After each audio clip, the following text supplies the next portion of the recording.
Şeyx, bəzi insanlar Quran-Kərimin ayələri ilə və yaxud ayələrin sayı ilə və yaxud da surələrin nazil olma sırası ilə hər hansı bir maddənin və ya cismin element nömrəsi ilə tutuşturub möcüzə kimi insanlara təqdim edir və bunu ateistlərə rəddiyə kimi gətirir.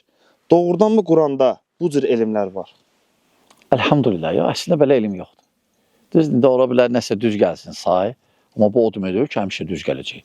Yəni birdən səhv gələr, o demək deyil, səhvdir şəriət.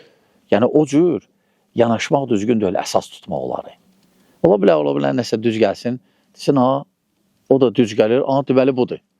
Hələ düzgün deyil, Hələ lazım deyil, əsas götürmək özünə. Birdən düz gəlmədi, yaxşı indi. Onda düz deyil şəriət. Bu qədər möcüzə var. Ya. Ehtiyacıqdır, yəni onlara elmi cəhətdən cavab vermək lazımdır. Ümumiyyətlə, nəinki kafirlərə, ümumiyyətlə hamısına, bidət əlinə. Elmi cəhətdən, əlhamdülillah, dinimiz elm üzərində qurulub.